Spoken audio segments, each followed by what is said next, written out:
Hey guys, welcome back to my neck of the woods. My name's Dika, where I share my experience and knowledge, hoping to lessen your learning curve along the way.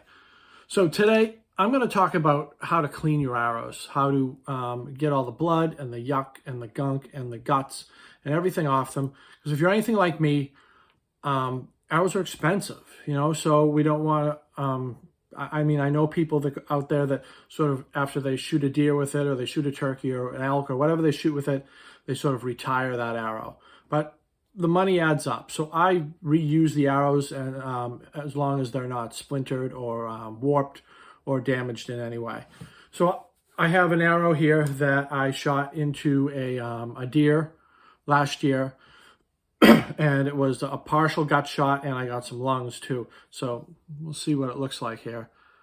It's pretty gross. There's some more guts right there. Hopefully this is coming through okay, so you can see how dirty the arrow is. So there's a lot of people out there that they'll use rubbing alcohol, or they'll use some sort of ammonia substance like glass cleaner or Mr. Clean, or even nail polish remover. My opinion is that it's corrosive to the arrow, to the carbon arrow, especially if you have wooden arrows. It's going to cause havoc, and it's going to cause problems.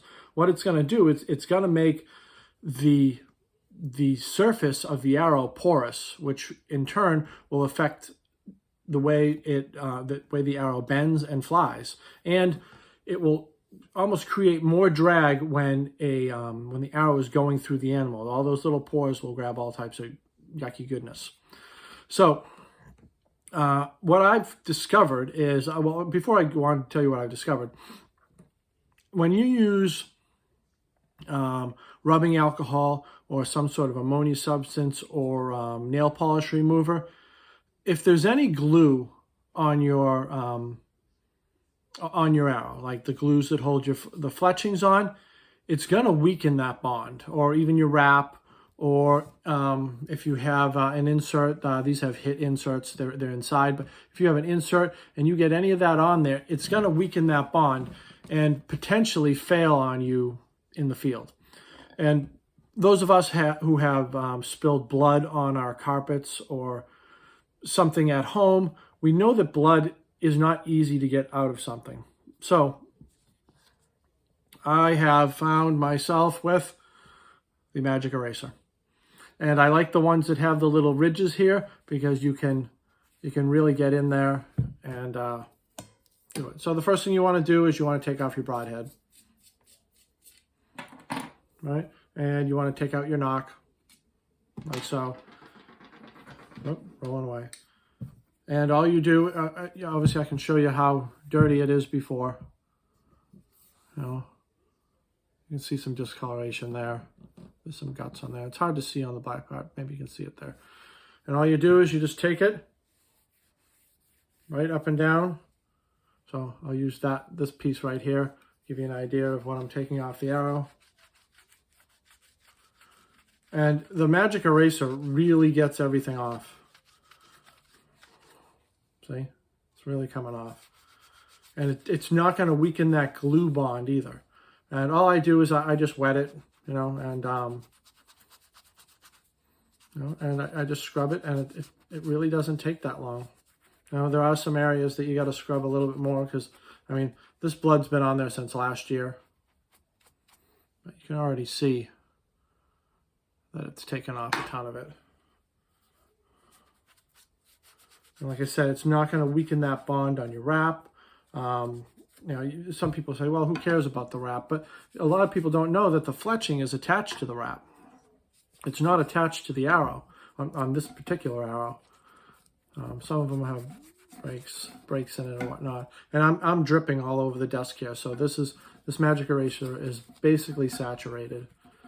And you'll see how quickly this comes off. And like I said, when we get blood on something at home, the carpet or a bedspread or something like that, it's really, really difficult to get out. A lot of us use hydrogen peroxide to get it out.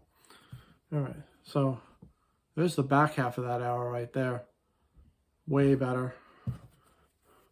And then there's more right in the middle here. And I'll tell you, it comes off so easy, so quick. And then your arrows are nice and clean and ready for, harvest the next animal. And you may not think it's a big deal. You can see where it came off. And you can, like I said, all those little specks of gunk or guts or blood, when this goes through an animal again, that's going to cause drag. It's gonna catch on things in a as kind of on a small scale. But ultimately, we want this surface of the arrow to be crisp and clean and smooth and go right through the animal. That's what we want. Obviously we want penetration. So I think I basically got it all. And what I'm doing is kind of just spinning the arrow. It's not rocket science. I think letting people know that a magic eraser really cleans that arrow up good. It's tough with turkeys too, because all the feathers and everything stick to it.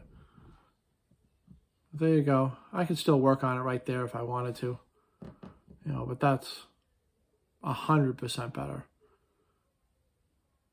I don't see anything on it anymore. Well, that's all I got for you. Just want to give people an idea on how to clean your arrows a safe way without causing corrosion or damage to it along the way. All right, subscribe to my videos, like some of my videos, and make some comments. Till next time, this is Dika from my neck of the woods, signing off.